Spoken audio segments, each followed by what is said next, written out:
नमस्कार, स्वागत है आपका। मैं हूं आपके साथ रोहित पुनेठा। लेकर आया हूं देश और दुनिया भर की खबरें बिना किसी लाग लपेट के। आप बस अगले 60 मिनट तक बने रहिए मेरे साथ, क्योंकि जो खबरें मैं आपको दिखाने जा रहा हूं वो खबरें हैं एकदम 16 आने सच। लखनऊ में मुख्यमंत्री योगी आदित्यनाथ ने एक बच्ची की फरियाद पूरी करते हुए उसका दाखिला स्कूल में कराने के लिए अधिकारियों को निर्देश दिए।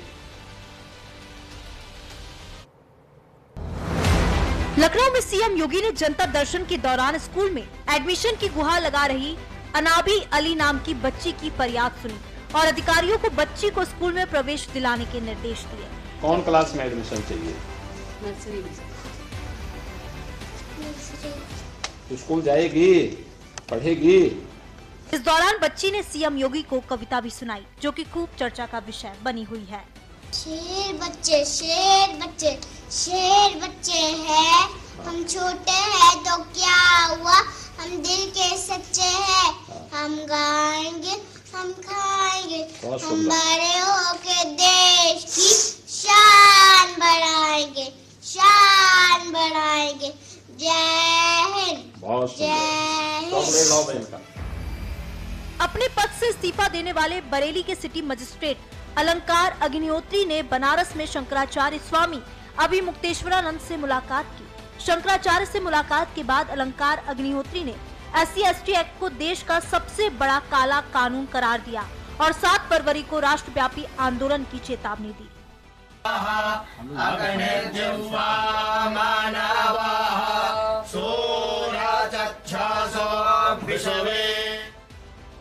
बिहार के नालंदा में एक पुलिस महिला को बाल पकड़कर उसे थप्पड़ मारते नजर आ रहा है। वीडियो में देखा जा सकता है कि घटना के वक्त मौके पर महिला पुलिस भी मौजूद थी। इसके बाद भी पुलिसकर्मी गाली देने और पीटने से बाज नहीं आ रहा। महिला को थप्पड़ मारने वाला पुलिसकर्मी थरथरी थानाध्यक्ष संजय कुमार सिंघानिया बताया जा रहा है।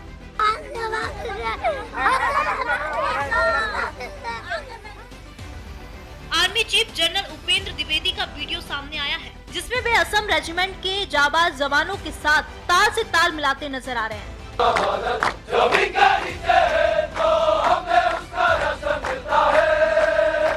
बदलू राम का बदन गाने की मशहूर धुन पर आर्मी चीफ ने न केवल जवानों का हौसला बढ़ाया, बल्कि उनके पारंपरिक डांस में शामिल होकर जोश को दोगुना कर दिया। वीडियो ने सोशल मीडिया पर लाखों का दिल जीत लिया है।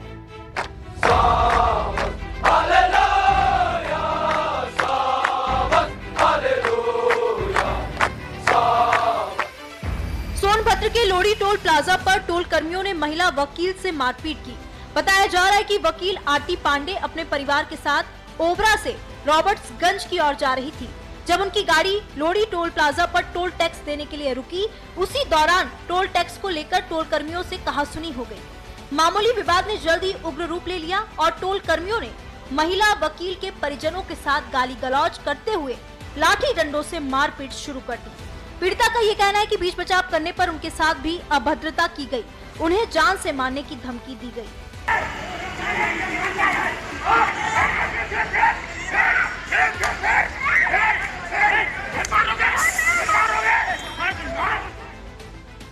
गुजरात के नालसर गांव में एक शख्स का कुत्ते की तरह भौंकते हुए वीडियो सामने आया। बताया जा रहा है कि एक मजदूर को 3 महीने पहले पागल कुत्ते ने काट लिया था। उसे समय पर इलाज नहीं मिला। गांव वालों का दावा है कि उसने अपनी पत्नी पर हमला किया, जिसके बाद परिजनों ने उसे रस्सियों से बांधकर पालनपुर सिविल ट्रामा सेंटर में भर्ती किया। राजस्थान के डीडवाना थाने के SHO राजेंद्र सिंह कमांडो एक दिव्यांग को कंधे पर बिठाकर पूरे थाने का भ्रमण कराते नजर आए। 30 साल का नदीम जन्म से ही दिव्यांग है। कुछ दिन पहले गश्त के दौरान उनकी मुलाकात SHO राजेंद्र सिंह कमांडो से हुई थी। बातचीत के दौरान नदीम ने थाने को देखने की इच्छा जताई, जिसके बाद SHO ने उन्हें थाना घुमाने का वादा किया था। और अब खबर मुंबई से है। रोहित शेट्टी के घर पर जो फायरिंग हुई थी, उस मामले में एक और खुलासा हुआ है। पता यह चला है कि हमलावरों ने पुणे के एक शख्स से गाड़ी खरीदी थी। गिरफ्तार आरोपी आदित्य गायकी ने यह गाड़ी खरीदी थी। आदित्य ने 30,000 रुपए में यह गाड़ी खरीदी थी। आरोपी आदित्य गायकी समर्थ पोमाजी ने जुहू इलाके में इस गाड़ी को छोड़ दिया था, यानी कि पुणे से जुहू ये लोग इस गाड़ी में आए थे। आरोपियों को शुभम लोनकर, जो इस मामले में मुख्य साजिशकर्ता के तौर पर सामने आ रहा है, वो लगातार निर्देश दे रहा था। डायरेक्टर और प्रोड्यूसर रोहित शेट्टी के मुंबई स्थित घर पर फायरिंग हुई थी। इस मामले में क्राइम ब्रांच लगातार जांच कर रही है। पुलिस की जांच में अब ये बात सामने आई है कि हमलावर जिस गाड़ी में सवार होकर रोहित शेट्टी के घर हमला करने पहुंचे थे, वो गाड़ी पुणे के रहने वाले एक शख्स की है। उस शख्स ने यह गाड़ी कुछ दिनों पहले गिरफ्तार आरोपियों में से एक आदित्य को करीब 30,000 रुपए में बेच दी थी। गाड़ी बेचने वाले शख्स ने आदित्य का सादे कागज पर सिग्नेचर भी लिया था। बाद में आदित्य और इस मामले में दूसरा जो गिरफ्तार आरोपी है समर्थ, इन दोनों ने ये गाड़ी मुंबई में जुहू इलाके में पहले से इन्होंने जगह तय की हुई थी कि यहां पर छोड़ना है, उसे वहां पर छोड़ दिया था। गाड़ी खरीदने और मुंबई में गाड़ी कहां छोड़नी है, इसके बारे में सीधा डायरेक्शन उन्हें शुभम लोनकर इन दोनों को दे रहा था। पुलिस के मुताबिक गाड़ी खरीदने और मुंबई तक पहुंचने वाले लोगों को यह पता नहीं है कि शूटर कौन है। पुलिस सूत्रों के मुताबिक बाद में शुभम लोनकर ने ही शूटर को गाड़ी छोड़ने और फायरिंग करने का आदेश दिया। पुलिस सूत्रों के मुताबिक इससे पहले भी जो क्राइम हुए हैं उसमें इसी तरीके की जो मोडस ऑपरेंडी है, यानी कि इसी तरीके के काम करने का जो तरीका वो फॉलो किया जाता है। कई छोटे छोटे ग्रुप्स को एक अपराध के लिए लगाया जाता है, लेकिन एक ग्रुप को दूसरे ग्रुप के बारे में कोई जानकारी नहीं दी जाती। ये सावधानी जो गैंगस्टर हैं बरत रहे हैं। रोहित शेट्टी के घर पर फायरिंग मामले में अब जो खुलासा हुआ है, उस खुलासे के तहत क्राइम ब्रांच दरअसल इस मामले में लगातार जांच कर रही है और पुणे पुलिस ने ही 5 संदिग्धों को गिरफ्तार किया था। और अब एक और इस हमले का पुणे कनेक्शन निकलता हुआ सामने आ रहा है। जिस गाड़ी से ये लोग रोहित शेट्टी के घर फायरिंग करने पहुंचे थे, उस गाड़ी को इन लोगों ने, आदित्य ने और समर्थ ने पुणे से खरीदा था।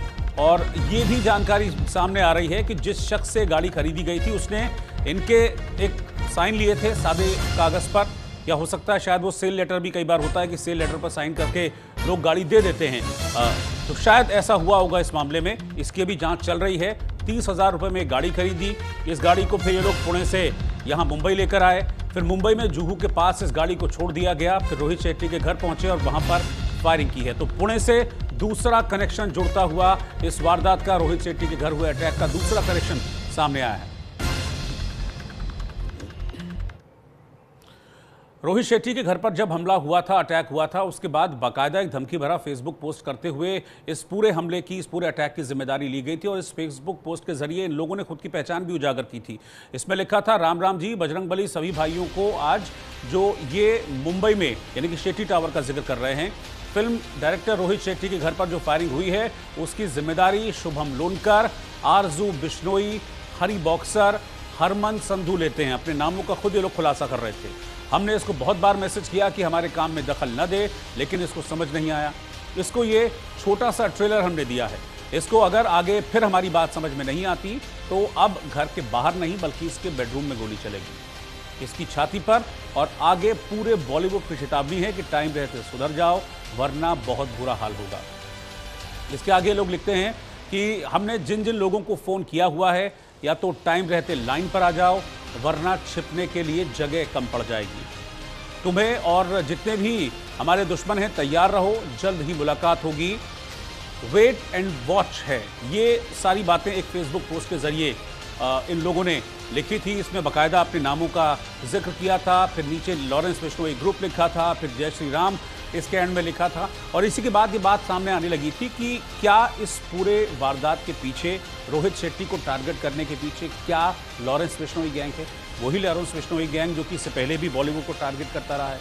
वही लॉरेंस बिश्नोई गैंग जो सबसे पहले उस वक्त चर्चा में आया था जब सलमान खान को इन्होंने टारगेट पर लिया था, सलमान के घर के बाहर फायरिंग की थी, फिर कैप्स कैफे पर फायरिंग की थी। अभी पिछले दिनों एक और जो गायक है बी प्राक, उसको भी धमकी दी गई थी। एक पॉलिटिशियन का मर्डर कर दिया गया था, उसमें भी नाम लॉरेंस गैंग का ही सामने आया था। ये जो धमकी जिसको मैंने अभी आपको दिखाया फेसबुक पोस्ट के जरिए, इसका एक ऑडियो भी वायरल हो रहा है। पुलिस हालांकि इसका अनुसंधान अभी कर रही है, लेकिन ये जानकारी मिल रही है इस वायरल ऑडियो के साथ कि इसमें जो आवाज़ है वो आरजू बिश्नोई की है। वही आरजू बिश्नोई जिसके नाम का जिक्र इस फेसबुक पोस्ट में भी किया गया। इस ऑडियो को सुनिए। राम राम, जय बजरंगबली सभी भाइयों को। आज जो मुंबई में रोहित शेट्टी के घर पे फायरिंग हुई है, इसकी जिम्मेवारी मैं आरजू बिश्नोई, शुभम लोनकर, हैरी बॉक्सर, हरमन संधू लेते हैं। हमने इसको बहुत बार मैसेज लगाया कि हमारे काम में दखल ना दे, इसको समझ नहीं आया। इसको छोटा सा ट्रेलर दिखाया है। अगर आगे से किसी ने भी हमारी बात नहीं मानी तो घर के बाहर नहीं, घर के अंदर गोलियां चलेगी। आगे से पूरे बॉलीवुड को चेतावनी है कि टाइम रहते सुधर जाओ नहीं तो तुम्हारा हाल बाबा सिद्दीकी से भी बुरा करेंगे, और जो भी हमारे दुश्मनों को सपोर्ट करते हैं उनको मिट्टी में मिला देंगे। जय बजरंगबली।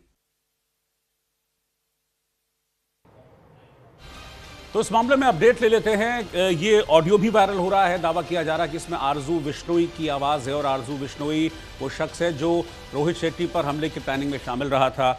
एक फेसबुक पोस्ट वायरल होती है और अब इस मामले में ये भी खुलासा हो रहा है कि पुणे से एक और इसका कनेक्शन सामने आ रहा है। इन सारी अपडेट्स के साथ इस केस पर और क्राइम ब्रांच क्या अभी कर रही है उस पर हम बातचीत करेंगे। मुरारी सिंह मेरे सहयोगी इस वक्त मुंबई से संवाददाता साथ में जुड़ रहे हैं। मुरारी, आज का क्या अपडेट है? क्राइम ब्रांच इसको इन्वेस्टिगेट कर रही थी, यह आपने हमको अपडेट किया था, लेकिन पुणे से एक और कनेक्शन सामने आया है। एक बार फिर से पुणे का नाम सामने आया है। पहले 5 संदिग्ध पुणे से पकड़े जाते हैं, अब यह पता चलता है कि जो गाड़ी इन लोगों ने इस्तेमाल की थी वो गाड़ी भी इनकी पुणे के ही एक शख्स से खरीदी गई थी। बिल्कुल, क्राइम ब्रांच इस मामले में बड़ी ही बारीकी से सारे पहलुओं को खंगाल रही है और पद्र एक पर्द जो है खुलते जा रहे हैं। जिस तरीके से क्राइम ब्रांच अब तक की जांच में पहुंची है, वो चाहे बाबा सिद्दीकी हत्याकांड हो या फिर सलमान खान के घर के बाहर फायरिंग हो, दोनों स्टोरी से स्टोरी पूरी मिलती हुई नजर आ रही। क्योंकि सलमान खान के घर के बाहर जो फायरिंग हुई थी उसमें भी मोटरसाइकिल खरीदना और मोटरसाइकिल को मुंबई तक पहुंचाने वाला एक अलग ग्रुप था। उसे नहीं पता था कि शूटर कौन था और शूटर को नहीं पता था कि उसे गाड़ी देने वाला कौन था। उसी तरीके की चीज जो है रोहित सेट्टी में हुआ है। जो चारों आरोपी देर रात किला कोर्ट में पेश करके रिमांड में लिए गए थे, उनसे आज पूरा दिन में जो पूछताछ हुई है उसमें एक बड़ी चीज निकल के आई है कि 30,000 रुपए में जो कार खरीदी गई थी उसे मुंबई के जुहू इलाके में लाके छोड़ना था। जो आरोपी, मुख्य आरोपी जो शुभम था, वो इन लोगों को लीड कर रहा था और गाड़ी खरीदने से लेके पहुंचाने तक की जिम्मेदारी इन चारों के ऊपर थी। लेकिन इन्हें नहीं पता था। क्राइम ब्रांच के जो अधिकारी हैं उनका कहना है कि आरोपियों का जो गिरफ्तार आरोपी है उनका यह कहना है कि उन्हें नहीं पता था कि ये गाड़ी क्यों यहाँ छोड़ी जा रही है और इस गाड़ी से क्या काम होने वाले हैं। दूसरा, क्राइम ब्रांच इस मामले में कल सुबह एक बड़ी थ्योरी सुलझाने की कोशिश से करेगा कि रीसीन क्रिएट करेगा। गाड़ी कौन लाया, कैसे लाया, शूटर वहां से कैसे निकला, कैसे फायरिंग किया, इस पूरी चीज का रीसीन क्रिएट इन चारों आरोपियों के तहत मुंबई पुलिस कल करेगी। देखना होगा कि उसमें क्या कुछ निकल कर आता है। लेकिन इतना जरूर है कि रोहित सेट्टी मामले में जो चारों आरोपी गिरफ्तार हुए थे, उनकी जो 30,000 रुपए की गाड़ी खरीदी गई थी वो पुणे से खरीदी गई थी और मुंबई के जुहू इलाके में उस शूटर के लिए वो गाड़ी मंगाई गई थी जो शूटर रोहित सेट्टी के घर पर फायरिंग किया था। जी अच्छा मुरारी, मुझे एक चीज़ और जाननी है, क्योंकि जो फेसबुक पोस्ट वायरल हो रही है इन लोगों की जिसमें ये लोग जिम्मेदारी ले रहे हैं, शुभम का नाम लिखा है और भी 3-4 नाम इसमें लिखे हैं। इस फेसबुक पोस्ट में ये कह रहे हैं कि हमने पहले भी समझाया था लेकिन ये हमारे काम में दखल डाल रहा था, हमारे रास्ते में आ रहा था, ऐसी कुछ बातों का जिक्र किया गया है। क्या रोहित शेट्टी को इससे पहले किसी गैंग की तरफ से, किसी गैंगस्टर की तरफ से कोई धमकी वगैरह मिली थी? ऐसी कोई बात सामने आ रही है अभी तक? देखिए, इस मामले में जो फेसबुक पोस्ट है, जो ऑडियो हो, वो साफ तौर पर यह संदेह जताता है कि रोहित शेट्टी के साथ इन शूटरों ने पहले धमकी दी थी, जिस तरीके की चेतावनी दी है। यही वजह है कि पुलिस ने दूसरी बार रोहित शेट्टी का आज बयान भी दर्ज किया है, स्टेटमेंट दर्ज किया है और उनके दोनों जो मोबाइल सेल फोन है वो जांच के लिए लिया गया है। जानकारी यह है कि इस मोबाइल सेल फोन का डेटा निकाला जाएगा और ये जानने की कोशिश की जाएगी कि क्या इन्हें लॉरेंस बिश्नोई गैंग से या उनके नाम से पहले फोन आया था तो फोन पे किस चीज की धमकी दी गई थी, क्या कहने के लिए मना किया गया था, क्या पैसे की डिमांड की गई थी या उनके दुश्मनों की साथ न देने की बात कही गई थी। इन तमाम पहलुओं को क्राइम ब्रांच बड़े ही बारीकी से खंगाल रही है। दोनों एंगल को, एक तरफ रोहित शेट्टी के एंगल को भी देख रही है कि अगर लॉरेंस बिश्नोई या इस तरीके की धमकी भरा पहले बातें सामने आई थी तो क्यों जुहू पुलिस को रोहित शेट्टी ने इसकी जानकारी नहीं दी, न जानकारी देने के पीछे की वजह क्या थी, फोन आए थे या नहीं आए थे। इस मामले की जांच के लिए रोहित शेट्टी का जो मोबाइल सेल फोन है वो मोस्ट इंपॉर्टेंट उनका फोन, उनका डेटा है। देखना होगा कि 2-1 दिन में जब उस टेलीफोन से डेटा निकलते हैं तो क्या लॉरेंस बिश्नोई या उनके गैंग से कोई बात रोहित शेट्टी की हुई है, तो उस आधार पर भी जांच आगे चल रही है। और दूसरी बात, क्राइम ब्रांच की 6 टीमें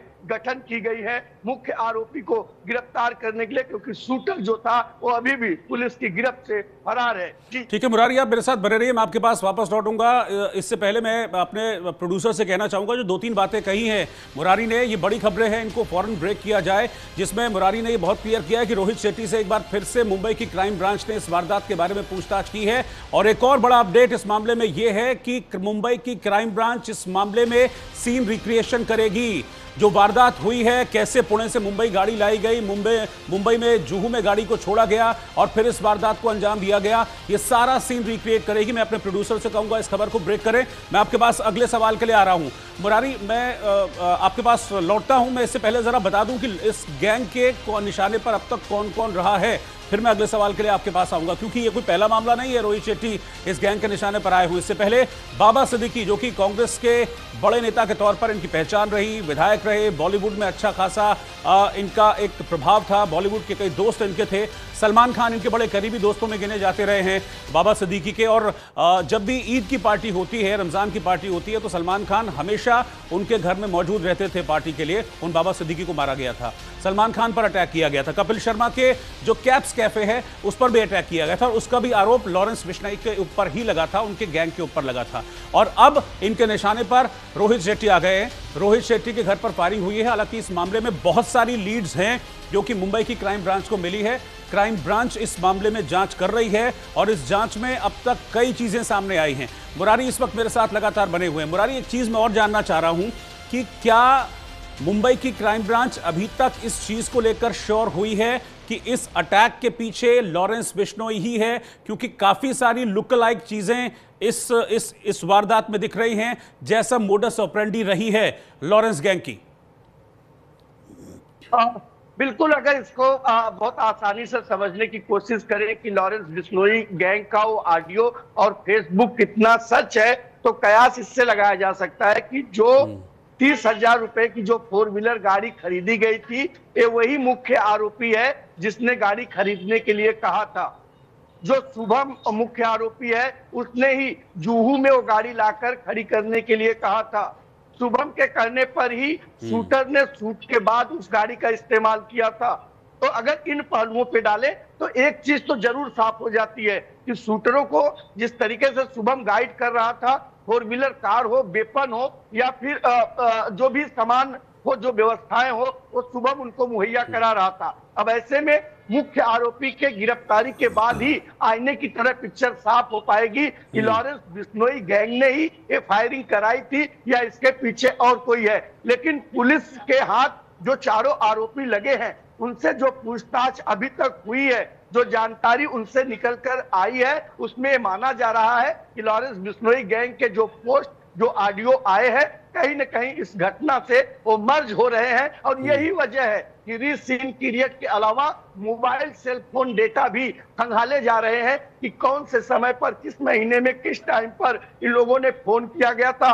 और रोहित शेट्टी से जो बयान दर्ज किए जा रहे हैं, बार बार उनसे जो पूछताछ हो रही है, उसके पीछे की वजह यही है कि क्या लॉरेंस बिश्नोई गैंग ने उन्हें फोन किया था? अगर फोन किया था, धमकी दिया था, तो क्या कुछ बातें कही गई थी? क्या पैसे का डिमांड रखा गया था या फिर सलमान खान सहित और भी लोगों के साथ काम न करने की हिदायत दी गई थी? तो पहलू तमाम है, पुलिस समेटने में जुटी हुई है। ठीक है मुरारी, आप नजर बनाए रखिएगा, क्योंकि अभी तक जो मेन शूटर है वो इस पूरी वारदात का अभी तक पुलिस की गिरफ्त से, क्राइम ब्रांच की गिरफ्त से दूर है। लेकिन इस बीच इसी से जुड़ी एक ब्रेकिंग न्यूज मैं आपको बता रहा हूं। 2 बड़े अपडेट इस बातचीत के दौरान सामने आए हैं कि मुंबई पुलिस की क्राइम ब्रांच ने रोहित शेट्टी से आज पूछताछ की है और आगे भी मुंबई की क्राइम ब्रांच रोहित शेट्टी से इस मामले में पूछताछ कर सकती है। और एक और बड़ा डेवलपमेंट यह है कि क्राइम का सीन रिक्रिएट करेगी क्राइम ब्रांच जो अपराध हुआ है, जो वारदात हुई है, रोहित शेट्टी के घर के बाहर जो फायरिंग हुई है, उसका पूरा जो चेन ऑफ इंसिडेंट्स है उनको जोड़ेगी मुंबई की क्राइम ब्रांच। जैसे जो डेवलपमेंट हैं, 5 लोग पुणे से पकड़े जाते हैं। अब ये पता चलता है कि पुणे से गाड़ी खरीदी, गाड़ी से मुंबई आए, मुंबई में जुहू में गाड़ी छोड़ी और फिर उसके बाद रोहित शेट्टी के घर जाकर इन्होंने गोलियां चलाई, फायरिंग की। इन सारी सीन को रिक्रिएट किया जाएगा, एक चेन ऑफ इवेंट्स बनाया जाएगा और फिर ऐसे में ये पुलिस देखेगी कि कैसे दरअसल इन्होंने इस पूरी वारदात को अंजाम दिया है। हालांकि इस बीच बहुत सारे सीसीटीवी कैमरे भी इस पूरे रास्ते के खंगाले जा रहे हैं, जिसमें क्राइम ब्रांच को उम्मीद है कि बहुत जल्दी इस केस को वो क्रैकडाउन करेगी। लेकिन अभी तक जो नाम सामने आ रहा है इस पूरी वारदात के पीछे, वो लॉरेंस गैंग का ही सामने आ रहा है, क्योंकि मोडस ऑपरेंडी लॉरेंस गैंग से हूबहू मिलती हुई दिख रही है।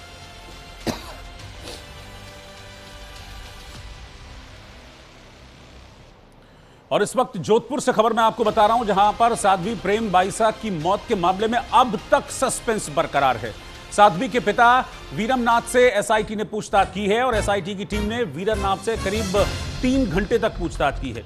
जांच टीम ने प्रेम बाईसा का आश्रम भी इस दौरान खंगाला है, वहां पर बड़ी डेंस तलाशी ली गई है। पुलिस ने प्रेम बाईसा का मोबाइल अपने कब्जे में ले लिया है। अब सवाल ये उठ रहा है कि क्या मोबाइल में कुछ ऐसा है जो प्रेम बाईसा की मौत की इस मिस्ट्री को खोल पाए। मिस्ट्री में इसलिए कह रहा हूं क्योंकि ये अभी तक क्लियर नहीं है कि मौत एग्जैक्टली हुई किस वजह से, क्योंकि 2-3 चीजें निकल कर सामने आ रही हैं। एक डेक्सोन इंजेक्शन की बात सामने आ रही है, एक सुसाइड नोट की बात सामने आती है, एक उनका वीडियो वायरल होता है जिसमें वो कहती है कि मुझे बदनाम करने की कोशिश की जा रही थी, मैं अपने गुरु से गले मिल रही थी तो उस वीडियो को लेकर मुझे धमकाया जा रहा था, डराया जा रहा था, बदनाम करने की कोशिश मुझे की जा रही थी। लेकिन इस बीच पुलिस ने जो वीरमनाथ है, प्रेम बाईसा का पिता, उनसे पूछताछ की है करीब 3 घंटे तक।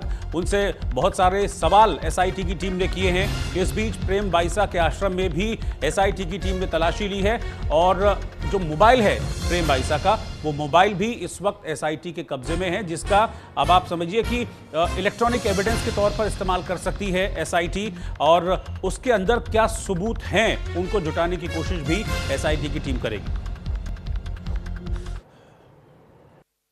रीअश्योर करती है कि कोई ऐसे एविडेंस या तथ्य हम मेरे जो समान संज्ञान में लाने थे और छूटते नहीं गए, तो हर एक चीज़ को बारीकी से देख रहे हैं। जैसा कि आपको ज्ञात है कि पोस्टमार्टम बोर्ड से कराया गया है, उसके बाद हिस्टोपैथोलॉजिकल रिपोर्ट के लिए एफएसएल सामग्री भेजी गई है। आईटी का अन्वेषण भी किया जा रहा है कि इनके इंटरेक्शन किनसे थे, सोशल मीडिया प्रोफाइल खंगाले जा रहे हैं और जो स्टेक होल्डर्स हैं सबसे पूछताछ की जा रही है और सबके बयान लिए जा रहे हैं। जब सारी परिस्थितियों को एक जगह कोलेट कर पाएंगे तभी हम किसी निष्कर्ष पे पहुंचेंगे। But I am more than sure कि हम किसी निष्कर्ष पे पहुंचने की स्थिति में आ जाएंगे और मेरिट पे अन्वेषण किया जाएगा। वीडियो वायरल हुआ था, उसी के परेशान थे, उसी के बोल हो सकता है, वो बोल सोशल मीडिया पे हाँ, जो वीडियो वायरल हुआ हाँ, उसी से परेशान चल रही थी भाई साहब। हाँ, लगभग मेरे को ऐसा लग रहा है कि वो उन्हीं से परेशान थे। तो एसआईटी की टीम इस मामले में जांच कर रही है, लेकिन बड़ा डेवलपमेंट इस मामले में यही है कि एसआईटी ने आज जो प्रेम बाईसा का आश्रम है उसको खंगाला है, वहां बारीकी से जांच एसआईटी की टीम ने की है। दरअसल ये भी एसआईटी जानना चाह रहे हैं कि पिता की भूमिका कहीं संदिग्ध तो नहीं है इस पूरे मामले में, इसीलिए पिता से भी पूछताछ एसआईटी ने आज की है। करीब 3 घंटे तक स्पेशल इन्वेस्टिगेशन टीम अपने सवालों को लेकर वीरमनाथ, जो कि प्रेम बाईसा के पिता हैं, उनसे पूछताछ करती रही, कई सवालों के जवाब लेती रही। ये भी जानकारी करने की कोशिश की जा रही है कि सुसाइड जिसको कहा जा रहा है उसके 4 घंटे बाद वो सुसाइड का जो पोस्ट है वो कैसे आ गया, मौत के 4 घंटे बाद सुसाइड का पोस्ट कैसे आया, मौत किन वजहों से हुई, किन कारणों से हुई। आपने तस्वीरों में भी देखा कि एफएसएल की टीम भी मौके पर थी, यानी कि जो मौके से फॉरेंसिक एविडेंसेस थे उनको भी जुटा रही है एसआईटी। सपना हमारी संवाददाता इस वक्त साथ में जुड़ गई हैं। सपना, क्या डेवलपमेंट्स आज रहे? एसआईटी बहुत अब फ्रीक्वेंट हो गई है इस जांच में, बहुत तेजी से जांच आगे बढ़ रही है और आज आश्रम भी खंगाला गया है और मोबाइल भी हाथ लगा है प्रेम बाईसा का एसआईटी के, जो कि एक इंपॉर्टेंट एविडेंस हो सकता है। देखिए, बिल्कुल जो इनके पिता हैं वीरमनाथ, उनका फोन और उसके साथ में राजेश जो उनके लिए भोजन तैयार करते थे आश्रम में, उनका फोन भी जब्त कर लिया गया। पूछताछ अभी जारी है। वीरमनाथ से जब ये पूछा कि क्या हुआ था उनको दरअसल, तो उनका मीडिया के सामने लगातार वो जिस बात को कह रहे हैं, आज भी पुलिस से जो पूछताछ हुई, उन्होंने मीडिया के सामने ये कहा कि उनकी तबीयत खराब थी, वायरल उनको हुआ, लेकिन इसमें मेडिकल जो है वो एक नई बात ये कह रहा है कि डेक्सोना इंजेक्शन दिया है। पूछताछ के दौरान जो इंजेक्शन देने वाले, जिनका नाम प्रेमराज है और जिनसे पूछताछ की गई, वो ये कह रहे थे कि मैंने, हाँ, कंपाउंडर जो है, तो उन्होंने बताया कि मैंने एक की जगह 3 डेक्सोना इंजेक्शन दिए, ऐसा उन्होंने पुलिस की पूछताछ के दौरान बताया गया।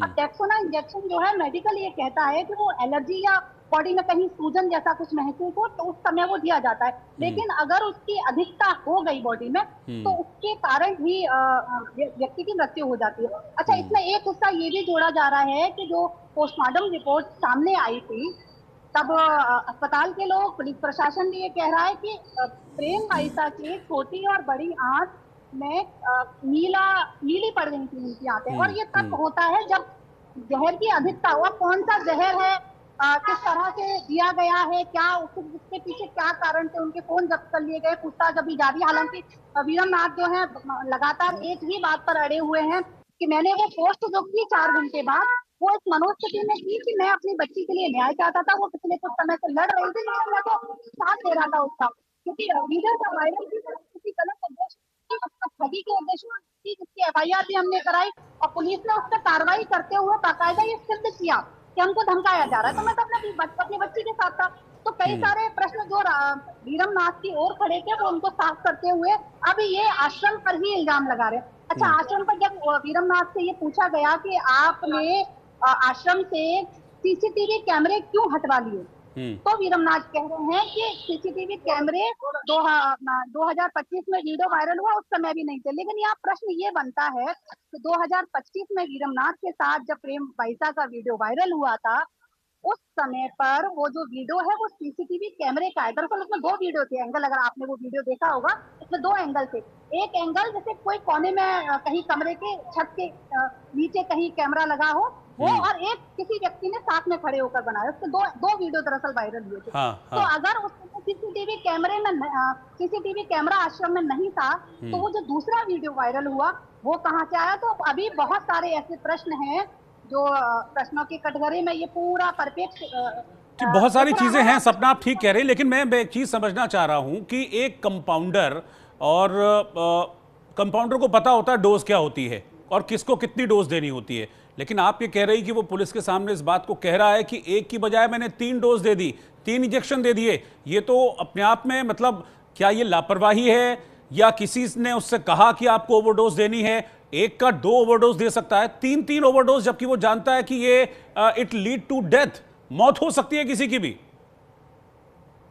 बिल्कुल, डेक्सोना इंजेक्शन तो मेडिकल भी इस पर कहता है कि अगर एक से ज्यादा आप दे देंगे तो भी कई स्थितियों में ऐसा होता है कि बॉडी में दरअसल ज्यादा मात्रा में अगर डेक्सोना दिया गया तो वैसे भी मृत्यु, सामान्य आदमी की भी मृत्यु हो सकती है। वो तो बीमार बताई जा रही थी कि उनको बीमार वायरल हो रखा था।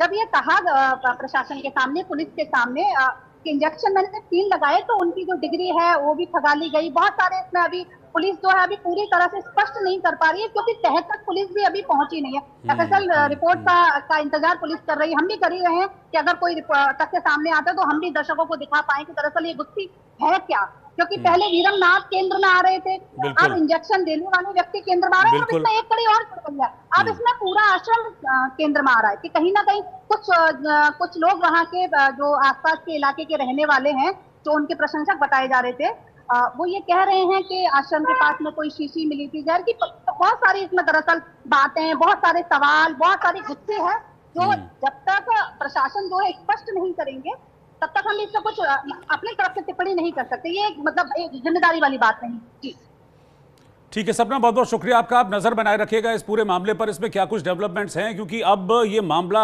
एक एंगल से नहीं, बहुत सारे एंगल से इस मामले में जांच करनी पड़ेगी SIT को। SIT कर भी रही है, FSL की टीम को लेकर SIT पहुंची थी, लेकिन जिस तरीके से अभी सपना से बात में चीजें सामने आ रही हैं उसमें सिर्फ एक एंगल नहीं है। पिता वीरमनाथ भी सवालों के घेरे में हैं, शक उन पर भी SIT को है, इसलिए SIT ने पूछताछ की है।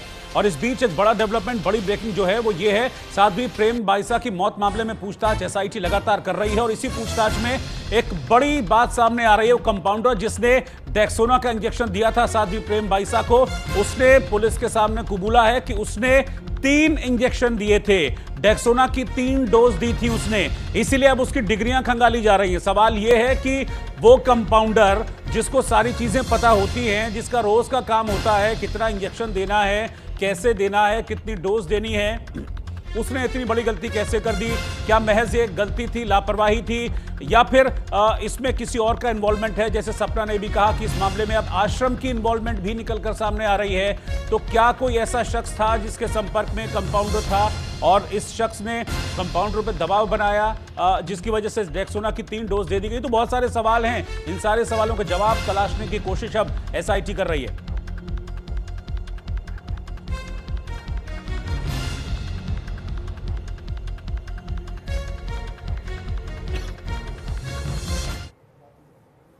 तो कुल मिलाकर साध्वी प्रेम बाईसा की मौत का रहस्य लगातार गहराता जा रहा है। हर दिन कुछ नई चीजें निकलकर सामने आ रही। कभी पिता का नाम सामने आता है, फिर एक कंपाउंडर का नाम सामने आता है, उसकी डिग्रियां खंगाली जाती हैं। पता यह चलता है कि 1 की बजाय 3 इंजेक्शन उसने डेक्सोना को दे दिए थे। अब सपना ये बताती हैं कि भाई तो कुछ आश्रम का भी इन्वॉल्वमेंट इसमें सामने आ रहा है, कुछ CCTV को भी खंगाला जा रहा है, कोई नया CCTV भी इसमें सामने आ रहा है। तो ये सारी चीजें हैं और ये सारी चीजें मिलकर इस ओर इशारा कर रही हैं कि कुछ ना कुछ फाउल प्ले हुआ है साध्वी प्रेम बाईसा की जान जाने में। रिपोर्ट आप देखिए।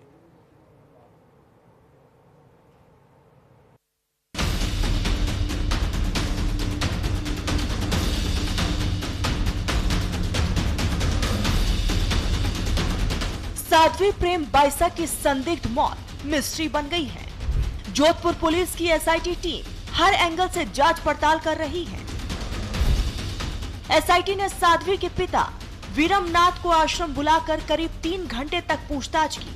SIT प्रमुख ACP छवि शर्मा ने बताया कि साध्वी के पिता से पूछताछ कर जानकारी जुटाई जा रही है, क्योंकि कई नए तथ्य सामने आ रहे हैं।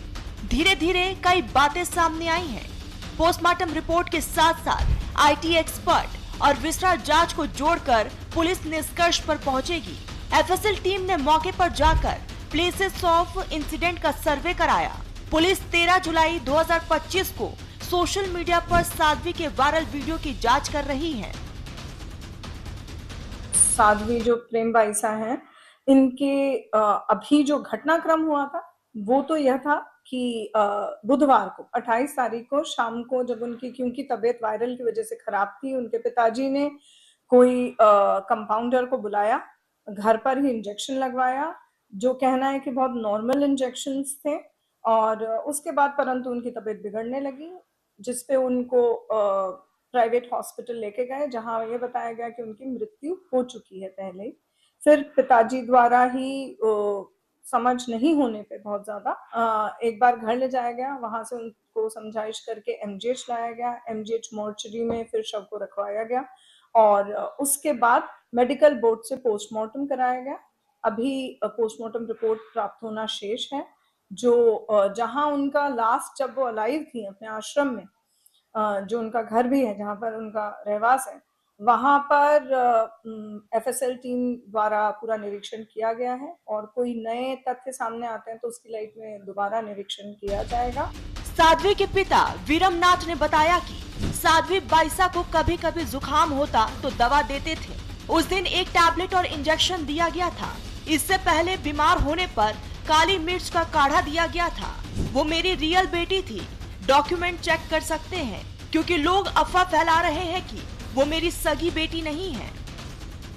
सब जांच का विषय जो भी है, पुलिस प्रशासन से, मीडिया से, पूज्य संतों से आप बाईसा तो दुनिया में नहीं रहे, लेकिन उनकी सच्चाई सामने आनी चाहिए। सब कुछ सामने आ जाएगा, सब कुछ जो भी स्थिति है वो रिपोर्ट सामने लाओ जितना जल्दी हो सके। नॉर्मल जुकाम था, केवल गले में खराश था। उनका लगातार कार्यक्रम था, कल का भी कार्यक्रम था, बड़ा कल आज का भी था 3 दिन का। उसके बाद में चंडीगढ़ का कार्यक्रम था, उसके बाद में हमारे वहाँ अजमेर में कार्यक्रम था, जहाँ योगी जी का और राजस्थान का मुख्यमंत्री बालकनाथ जी का कार्यक्रम था, प्रतिष्ठा का 4 दिन का कार्यक्रम मायरा का। वहाँ पे लगातार कंटिन्यू उनके कार्यक्रम थे। केवल 28 तारीख को ही उनको रेस्ट थी और हल्का सा जुकाम हो गया, तो खराश थी गले में। तो कब था कि गुरुजी के एक थोड़ा सा बुला दो, कोई ट्रीटमेंट वाला हो। तो मैंने बोला हमेशा परीक्षा हॉस्पिटल जाते हैं, पर कहने नहीं इतना मेरे कुछ है नहीं, हॉस्पिटल जाने की जरूरत नहीं, आप नॉर्मल कोई ट्रीटमेंट बोला। और डॉक्टर आया और 1 सेकेंड 30 सेकेंड के उनकी हालत नाजुक हुई, उसके बाद में कुछ एक ही शब्द बोला, मुझे जीते जी तो न्याय नहीं मिला, लेकिन अंतिम श्वास तक मैं सनातन के लिए जी हूँ और मुझे जाने के बाद भी ये सनातन न्याय दिला दूँ। अभी तक किसी बड़े मनी ट्रांजैक्शन से जुड़ी कोई जानकारी सामने नहीं आई है, लेकिन सेवादारों की जांच की जा रही है। दरअसल कथावाचक साध्वी प्रेम बाइसा की 28 जनवरी को संदिग्ध परिस्थितियों में मौत हो गई थी। बालोतरा के पेरू गांव स्थित आश्रम में संत परंपरा के अनुसार समाधि दी गई। ऐसे में साध्वी प्रेम बाइसा की मौत मामले पर न्यूज इंडिया कुछ सवाल उठा रहा है। साध्वी को आश्रम में बुखार की शिकायत पर कंपाउंडर ने इंजेक्शन क्यों दिया? मौत के 3-4 घंटे बाद इंस्टाग्राम पर पोस्ट क्यों आया? इंस्टाग्राम में अग्नि परीक्षा और न्याय की बात क्यों कही गई? डॉक्टर ने पोस्टमार्टम की सलाह दी, एम्बुलेंस ऑफर की, लेकिन पिता ने क्यों मना किया? शव को सीधे आश्रम ले गए, काफी देर कार में क्यों रखा? आश्रम के सीसीटीवी कैमरे कैसे गायब हो गए? अश्लील सीसीटीवी वीडियो से ब्लैकमेल करने वालों की जांच कहां तक पहुंची? Bureau report, news India.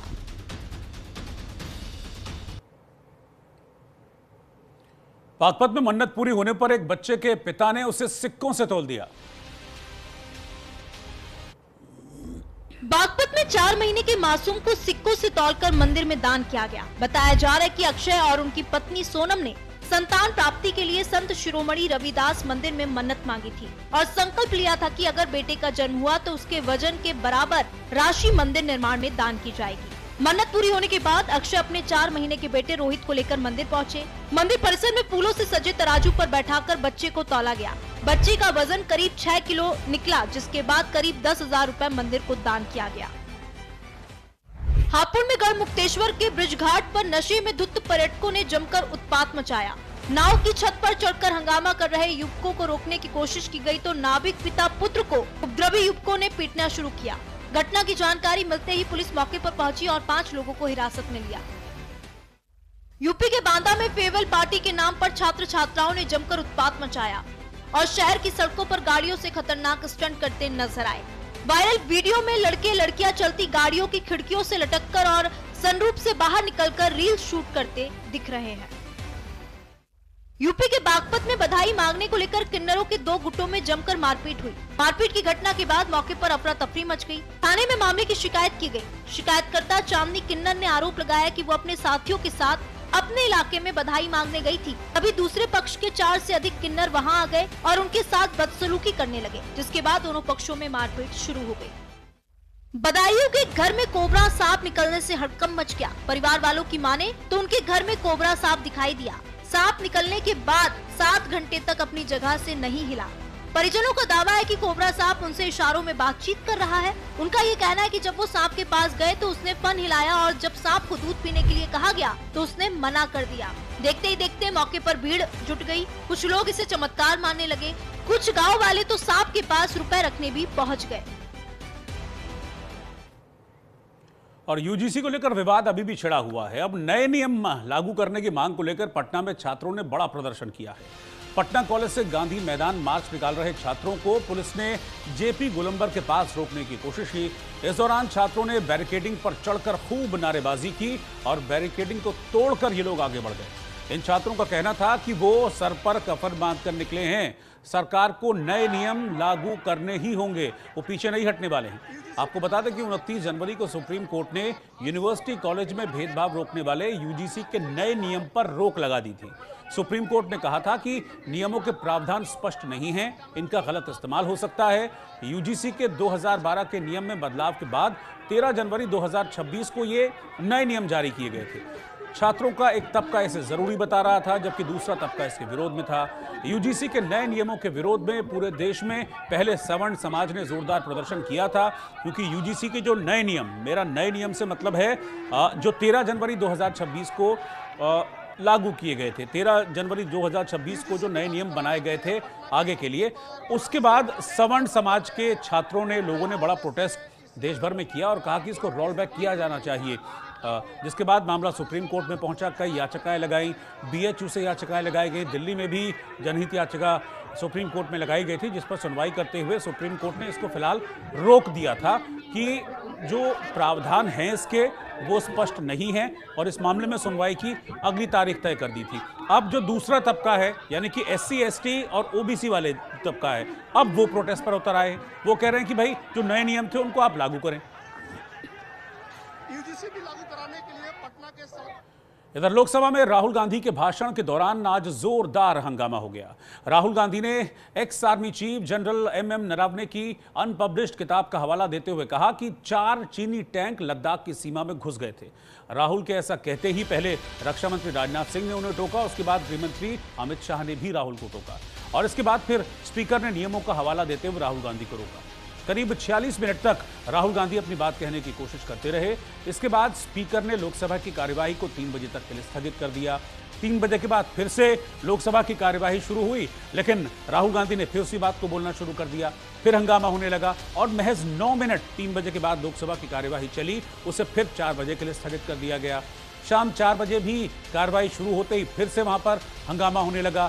11 minute इस दौरान कार्रवाई चली, फिर इसको वापस से कार्रवाई को रोक दिया गया और कल तक के लिए अब लोकसभा की कार्रवाई रोक दी गई है। दरअसल सवाल इस बात को लेकर खड़े हो रहे थे कि ये पहला मौका नहीं है कि राहुल गांधी इस तरह की बात कह रहे हो कि भाई चीन डोकलाम के समय भारत की सीमा में घुस आया हो, चीन ने भारत के सैनिकों पर अटैक किया। इस तरह की बात पहले भी राहुल गांधी कांग्रेस करते रहे हैं।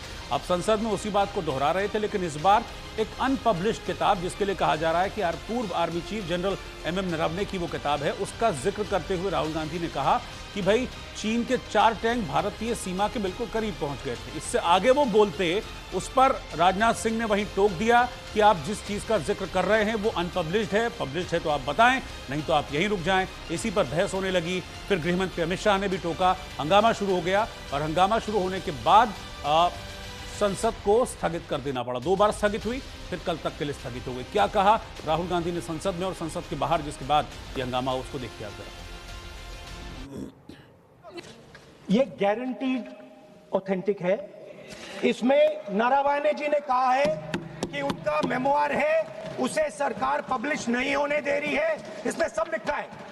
और मैं सिर्फ इसमें से 5 लाइन पढ़ना चाहता हूं जिसमें नारावाने जी ने राजनाथ सिंह के बारे में और मोदी जी के बारे में बोला है।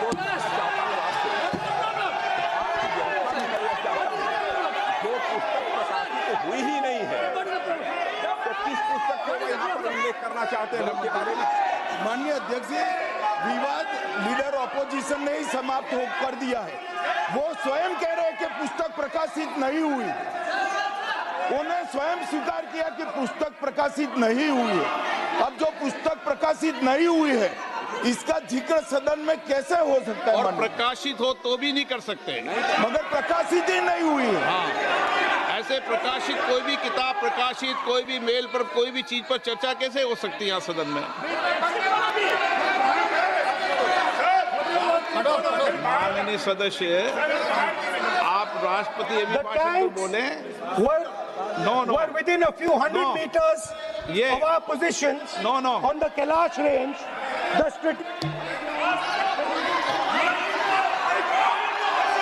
माइक का कंट्रोल,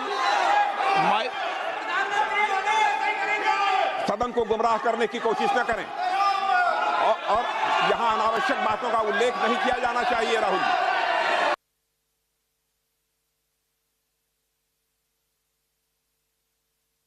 मैं ये कह रहा हूं कि नरवणे जी ने प्रधानमंत्री जी के बारे में, राजनाथ सिंह जी के बारे में अपनी किताब में साफ लिखा है।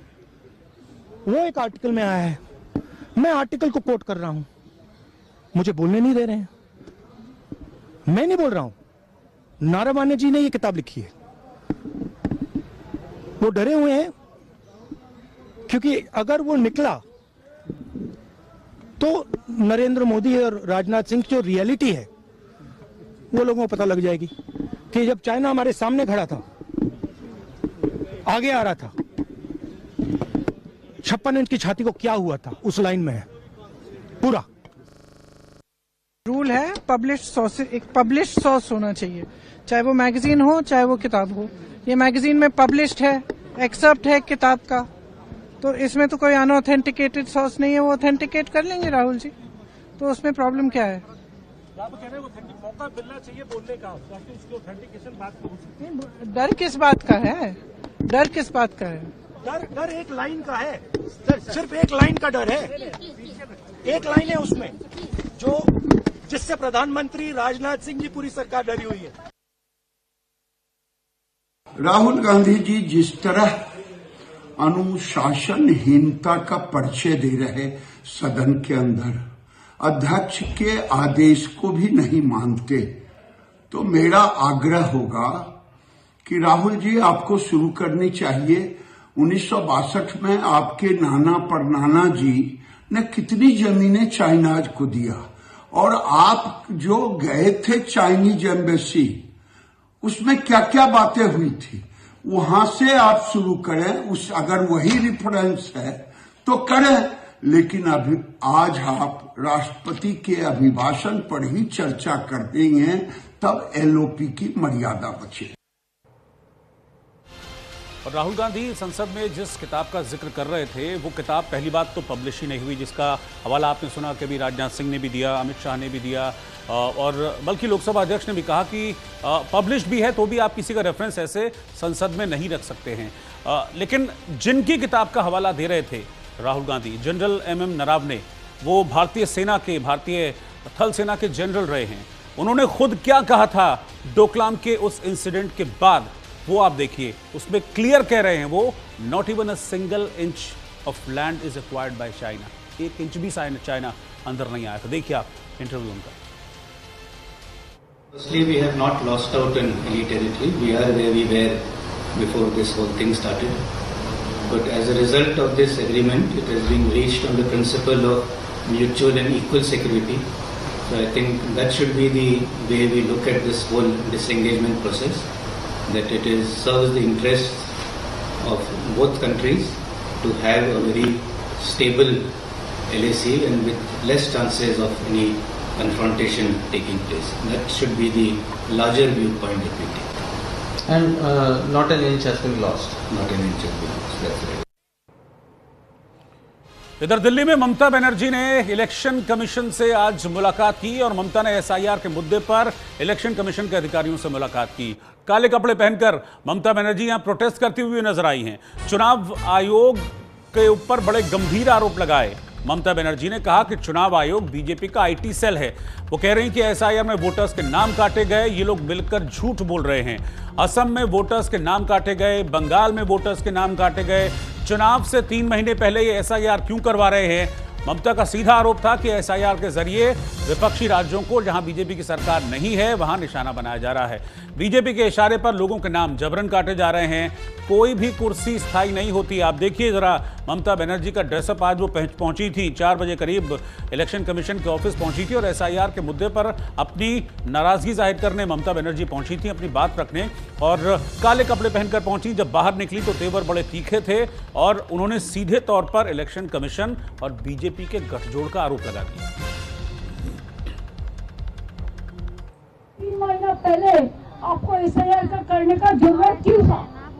दूसरी बात यह है, अगर आपको SIR करना है तो आप 4 इलेक्शन बाउंड स्टेट को छोड़ देता, बाद में ऐसा ऐसा प्लानिंग करके करता, लेकिन आपने वो नहीं किया। आपने असम में बीजेपी का गवर्नमेंट है, आप असम में नहीं किया SIR, आप नॉर्थ ईस्टर्न में नहीं किया SIR, आप बंगाल को किया, तमिलनाडु की किया, केरला का किया, और बीजेपी स्टेट जो है उधर में तो आपका टाइम मिलेगा, आप सबको नाम उठा देंगे। और उत्तर प्रदेश के गाजियाबाद से एक बेहद चौंकाने वाली खबर सामने आई है। एक ही मोबाइल नंबर पर, एक ही पते पर 22 पासपोर्ट जारी करने का मामला सामने आया है। और जब इस मामले की जांच की गई तो पता चला कि सभी पासपोर्ट फर्जी दस्तावेज लगाकर बनवाए गए थे। दरअसल दिल्ली के रीजनल पासपोर्ट कार्यालय से गाजियाबाद पुलिस को एक लेटर लिखकर यह जानकारी दी गई थी कि इन 22 पासपोर्टों की जांच की जाए। जब पुलिस ने इस पर अपनी जांच शुरू की तो ये पता चला कि जिन पतों पर ये पासपोर्ट बने हैं असल में वो है ही नहीं, यानी कि ये पते पूरी तरीके से फर्जी हैं। मनगढ़ंत पतों पर इन पासपोर्ट्स को बना लिया गया, जिसके बाद पुलिस ने आनन फानन में कार्रवाई शुरू की है। दिल्ली से अमनदीप सिंह नाम के एक शख्स को पुलिस ने अरेस्ट किया है। इस मामले में अब तक पुलिस ने एक महिला समेत कुल 5 लोगों को गिरफ्तार कर लिया है। हालांकि इस मामले में 25 लोगों के खिलाफ केस दर्ज किया गया है। गिरफ्तार शातिरों में से एक डाकिया भी शामिल है, जो थोड़े से पैसों के लालच में पते पर नहीं बल्कि बाय हैंड पासपोर्ट डिलीवर कर दे रहा था। आप सोचिए कितना बड़ा ये फॉर्जरी यहां पर चल रही थी। एक पता, एक एड्रेस जो एग्जिस्ट ही नहीं करता है, उस पर 22 पासपोर्ट बना दिए जाते हैं। एक ही पते पर 22 से ज़्यादा पासपोर्ट पाए गए हैं। हालांकि उस पूरे मामले में कार्रवाई भी की गई, लेकिन क्या कार्रवाई की गई है इस वक्त ज़्यादा बात करने हमारे साथ खुद डीसीपी ग्रामीण सुरेंद्र नाथ तिवारी जी मौजूद हैं। उनसे बात करके जानेंगे सर क्या पूरा प्रकरण था और क्या कुछ कार्रवाई की गई है अभी इस मामले में। ये पासपोर्ट कार्यालय से एक सूचना आई थी कि इसमें कुछ गलत पते पर पासपोर्ट बनाए गए हैं। इस सूचना के आधार पर पुलिस ने एक अभियोग पंजीकृत किया है और उसमें कुछ लोग जो इसमें शामिल थे उनको गिरफ्तार किया है। इसमें कुल अब तक गिरफ्तारी 5 लोगों की हुई है और जो इसमें अन्य शामिल हैं उनके बारे में छानबीन करने के लिए टीमें गठित की गई हैं। उनकी छानबीन की जा रही है और ये देखा जा रहा है कि इसमें जो भी संलिप्त पाए जाएंगे उनके विरुद्ध कार्रवाई की जाए। इसको सुनिश्चित करने के लिए हमारी टीमें लगातार प्रयास कर रही हैं और शीघ्र ही इसमें कार्रवाई की जाएगी। सर इसमें क्या लग रहा है कितना बड़ा रैकेट हो सकता है, क्योंकि दिल्ली पासपोर्ट कार्यालय से अगर गाजियाबाद को सूचना दी गई है, आपके क्षेत्र है, तो जिस तरह की कार्रवाई भी की गई, आप बता रहे हैं 5 लोग गिरफ्तार किए गए, लेकिन कितना बड़ा रैकेट हो सकता है क्योंकि ये बड़ा एक ही पते पर 22 पासपोर्ट पाए गए हैं। क्या लगा संभावना है कि और भी ऐसे हो सकते हैं जिनके लिए आपकी टीमें काम कर रही हैं? देखिए सभी बिंदुओं पर हमारी टीमें काम कर रही हैं और उसकी छानबीन कर रही हैं। अगर इसमें कोई और भी शामिल होगा तो उसको भी हम लोग डिटेक्ट करेंगे और उसके विरुद्ध भी कार्रवाई करेंगे। तो ये थे डीसीपी ग्रामीण सुरेंद्र नाथ तिवारी, जिन्होंने साफ तौर पर बताया कि अभी तक इस पूरे मामले में 5 गिरफ्तारी हो चुकी हैं और टीमें गठित की जा चुकी हैं। बहुत जल्द और भी गिरफ्तारियाँ करने की संभावना है। कैमरामैन मनोज के साथ अली शरर, न्यूज़ इंडिया, गाजियाबाद। और इसी के साथ 16 ने सच में आज के लिए फिलहाल इतना ही। बाकी की खबरों के लिए आप लगातार बने रहिए न्यूज़ इंडिया के साथ। मुझे इस वक्त इजाजत दीजिए।